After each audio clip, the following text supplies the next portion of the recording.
کو بتائیں تحریک انصاف کے مرکزی رہنما سابق صوبائی وزیر شمسام بخاری نے بھی پی ٹی آئی چھوڑنے کا اعلان کر دیا۔ شمسام بخاری کی جانب سے 9 مئی کے واقعات کی بھرپور مذمت کی گئی ہے۔ شمسام بخاری نے جہانگیر ترین سے ملاقات کر کے استحکام پاکستان پارٹی میں شمولیت بھی اختیار کر لی ہے۔ بات کرتے ہیں بیورو چیف لاہور عمر دراز گوندل سے۔ جی عمر دراز، آگاہ کیجیے گا، شمسام بخاری نے استحکام پاکستان پارٹی جوائن کر لی ہے؟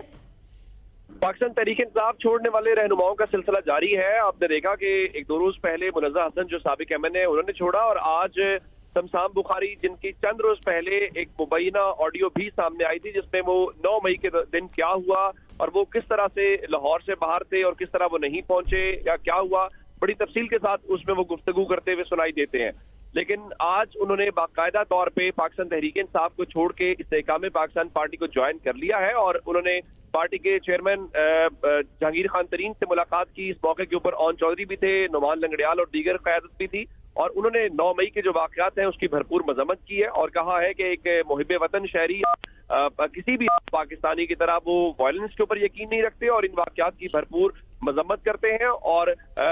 شمسام بخاری پاکستان تحریک انصاف کے چند اہم رہنماؤں میں تصور کی جاتے تھے اور سنجیدہ سیاستدان تصور کیے جاتے ہیں جو ایک وقت میں پنجاب حکومت کے ترجمان بھی تھے، تو اب وہ باقاعدہ طور پہ استحکام پاکستان پارٹی کا حصہ بن گئے ہیں، اور انہوں نے اس بارے میں ایک ویڈیو پیغام بھی جاری کیا ہے، اور اس ویڈیو پیغام میں بھی وہ اس بات کی تصدیق کرتے ہوئے سنائی دکھائی دیتے ہیں کہ اب ان کا تحریک انصاف سے کوئی تعلق نہیں ہے، اور 9 مئی کے واقعات سے وہ لا تعلقی بھی اختیار کرتے ہیں، اس کی مذمت بھی کرتے ہیں، اور اس کے ساتھ اپنے نئے سیاسی سفر کا آغاز جو ہے وہ استحکام پاکستان پارٹی کے ساتھ جاری رکھیں گے۔ جی بہت شکریہ عمر دراز گوندل آگاہ کرنے کے لیے۔